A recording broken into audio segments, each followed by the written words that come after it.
Let's be real for a second.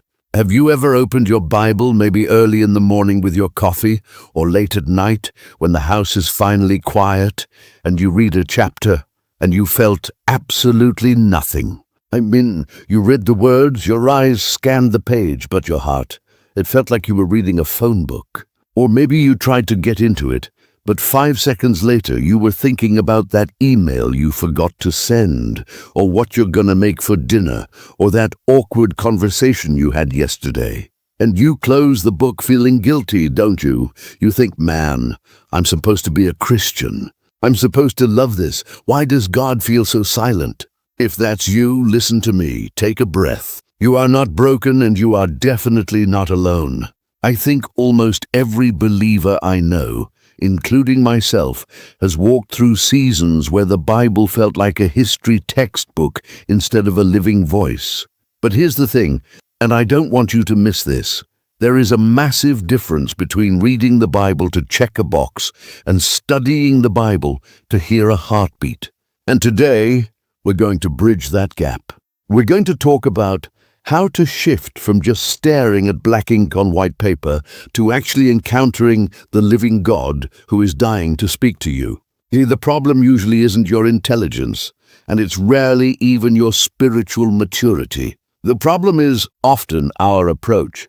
We live in a culture that treats information like fast food. We want it quick, we want it easy, and we want it to taste good immediately.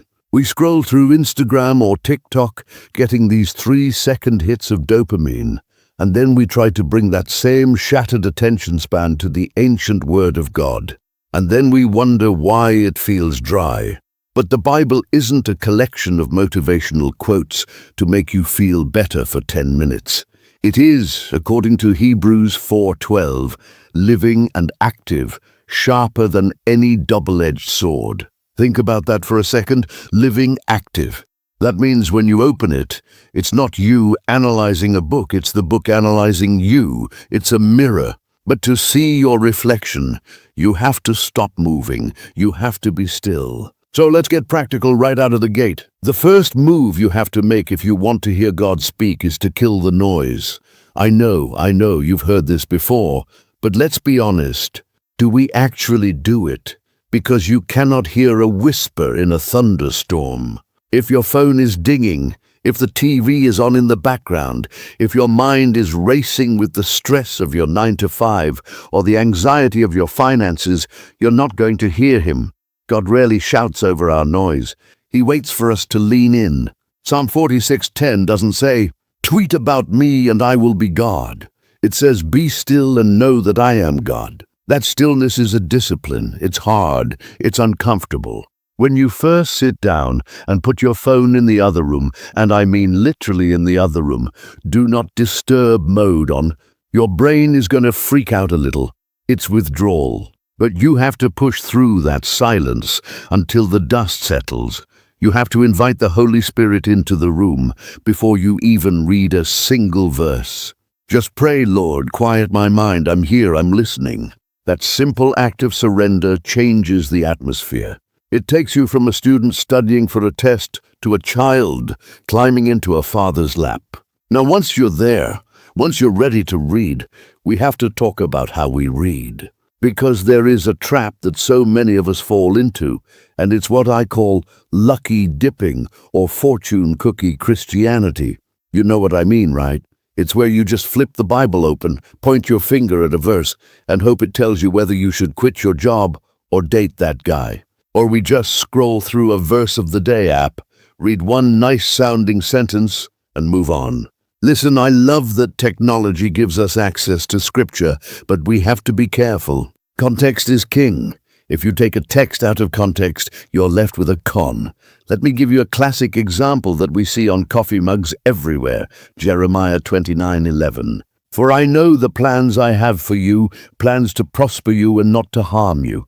It's a beautiful verse. It hits different when you're going through a hard time, but if you don't understand the context, you might think God is promising you that you'll never lose your job, you'll always have money, and everything will be easy. But do you know who that was written to? It was written to exiles living in Babylon, people who had lost everything, their home, their freedom. And God was telling them, hey, you're going to be in captivity for 70 years. You're going to die there, but I have a plan for your people. When you understand that, the verse actually becomes more powerful. It's not a promise of immediate comfort. It's a promise of God's faithfulness in the middle of the fire. It teaches us that God is playing the long game. So when you study, don't just snatch a verse. Look at the chapter. Ask 3 simple questions. Who is writing this? Who are they writing to?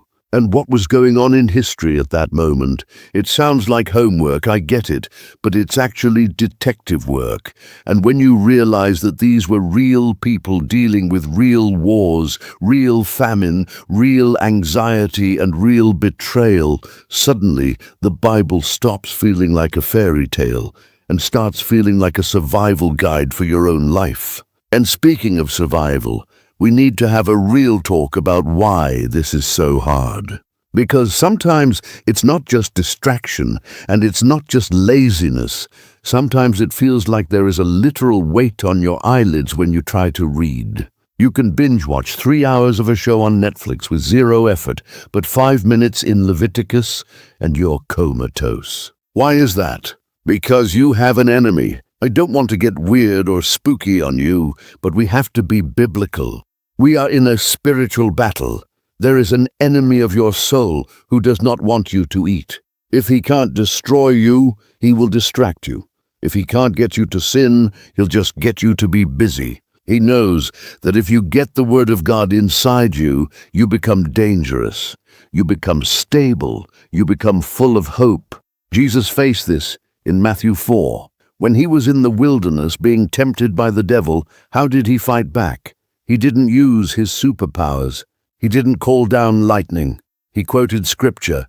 He said, "Man shall not live by bread alone, but by every word that comes from the mouth of God." Think about that metaphor, bread, food. If you went 3 days without eating physical food, you'd be hangry, shaky, weak, and probably have a headache, right? Well, a lot of us are walking around spiritually starving. We haven't eaten in weeks, maybe months, and then we wonder why we have no patience with our kids, why we're filled with anxiety about the news, or why we collapse under the smallest amount of pressure. We are spiritually malnourished. So when you feel that resistance, when you feel that boredom, recognize it for what it is. It's resistance. Push back. Say, no, I need to eat today. This isn't a duty. It's a diet. You're feeding your spirit so you can survive the storm. Now let's get down to the brass tacks, the how-to. You've quieted the noise. You're ready to respect the context. You're fighting the resistance. What do you actually do? Here's a method that has changed my life. It's not complicated. You don't need a seminary degree. I call it the read, reflect, respond flow. First read, but don't speed read. We aren't trying to get through the Bible. We're trying to get the Bible through us. Take a small chunk, maybe just 5 or 10 verses. Read it slowly, maybe even read it out loud. There is something powerful about hearing your own voice speak God's truth into the air. If a word or a phrase jumps out at you, stop. That's the Holy Spirit tapping you on the shoulder. Don't rush past it. Second, reflect. This is where the magic happens. The biblical word for this is meditation. Now, in our culture, meditation usually means emptying your mind. But biblical meditation is the exact opposite. It's filling your mind. It's chewing on the truth. Think of it like a tea bag in hot water. If you just dip the tea bag in and pull it out instantly, you've got hot water, not tea. You have to let it steep. You have to let it soak until the flavor changes the water. Ask questions of the text. God, what does this tell me about your character? Are you compassionate here? Are you just? Are you patient? What does this tell me about humanity, about me? Is there a sin here I need to avoid? Is there a promise I need to hold on to? Let's say you're reading in the Gospels, maybe Mark chapter 4, where Jesus calms the storm. You read it. You see the disciples panicking. You see Jesus sleeping on a cushion. Reflect on that. Why was he sleeping? Because he trusted the Father completely. Why were they panicking? Because they looked at the waves instead of the creator of the waves. Then you ask yourself, where is the storm in my life right now? Maybe it's your finances. Maybe it's a relationship that's falling apart. And you ask, am I like the disciples panicking, or am I resting like Jesus? That leads to the third step, respond. This is where study turns into prayer. This is where we hear God speak. You take that realization and you talk to Him about it.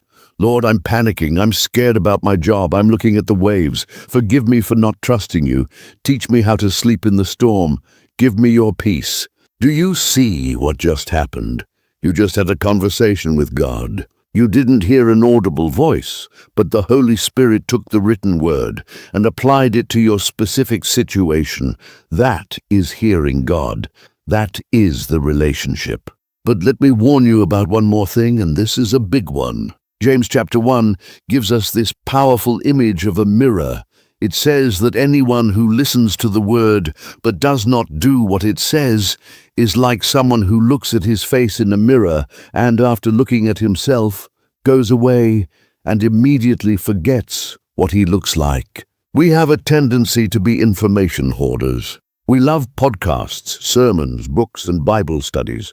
We fill our heads with theology. But Jesus didn't say, "Blessed are those who know stuff." He said, "Blessed are those who hear the word of God and obey it." If you study the Bible and it doesn't change the way you treat your spouse, or how you handle your money, or how you talk to your co-workers, then you haven't really studied it. You've just educated your pride. Real study leads to transformation. It leads to action. So when you finish your time, give yourself one actionable step. Just one. Because I read this, today I will. Maybe it's today I will not complain. Today I will encourage one person. Today I will pray instead of worrying. Keep it small. Keep it doable. Obedience unlocks more understanding. If you want God to show you more, obey what He's already shown you. I want to pivot for a moment and speak to the person who feels intimidated by all of this. Maybe you didn't grow up in church. Maybe you don't know where Genesis is, or you get confused by all the these and thous. Listen to me. God is not looking for scholars. He is looking for seekers. In John 5:39, Jesus is talking to the religious leaders of his day, the guys who had the whole Old Testament memorized. They were the experts, and he says something devastating to them. He says, "You study the scriptures diligently because you think that in them you have eternal life. These are the very scriptures that testify about me, yet you refuse to come to me to have life." Don't miss this. It is possible to know the Bible and miss the point. The Bible is not the destination. Jesus is the destination. The Bible is the map. Jesus is the treasure. The goal of studying isn't just to be smarter or to win arguments on Facebook. The goal is to fall more in love with Jesus. Every page, from the garden in Genesis to the city in Revelation, is whispering his name. The law shows us our need for him. The prophets promise his coming. The Gospels show us his face. The epistles explain his work. When you look for him, the book comes alive. So if you're struggling, if it feels dry, try changing your prayer. Instead of saying, "God, make me smart," say, "Jesus, show me yourself." I want you to imagine what your life would look like in 6 months if you committed to this. Not perfectly. You're going to miss days. You're going to have days where you're tired and you just read a psalm and fall asleep. That's okay. Grace covers that. But imagine if, consistently, you started your day not with the chaos of the world, but with the solid rock of the Word. Imagine facing a crisis at work, and instead of spiraling into anxiety, a verse you read 3 weeks ago pops into your head and anchors you. Imagine your friend going through a breakup, and instead of just giving generic advice, you have a word of life to speak over them because you've been in the well. That is the life God has for you. It's a life of stability. It's a life of depth. We live in a shallow world, my friends. Deep calls unto deep. God is inviting you into the deep end. So here is my challenge to you today. Don't just click off this video and go to the next thing. Make a plan right now. Decide when you are going to meet with him tomorrow. Decide where. Pick a book of the Bible. Start with John or Philippians or Psalms and just start. You don't need a perfect leather-bound Bible and a highlighter set and a pristine desk. You just need a hungry heart. Let's take a moment right now to set our hearts right. I want to pray for you just for a second. Father, I pray for every person watching this right now. Lord, for the one who feels dry, who feels like you are a million miles away, I pray that your word would catch fire in their hands. Remove the distractions, break the chains of addiction to our phones and our noise. Give us a hunger for the bread of life. Open our eyes to see wonderful things in your law. We don't want just information, God. We want transformation. We want you. Speak to us, Lord. Your servants are listening. In Jesus' name, amen. Listen, the Bible is the only book where the author is present every time you read it. He's with you. He loves you. Open the book. He's ready to talk. If this message hit home for you today, I want to know where you're starting. Drop a comment below and tell me, what book of the Bible are you committing to read this week? Is it John, Psalms, Romans? Put it in writing down there. Let's keep each other accountable. And listen, if this video gave you a practical tool you can use, hit that like button to help spread the word, and subscribe if you want to keep growing with us. Remember, don't settle for second-hand faith. Go open the book and get your own history with God. I'll see you in the next one.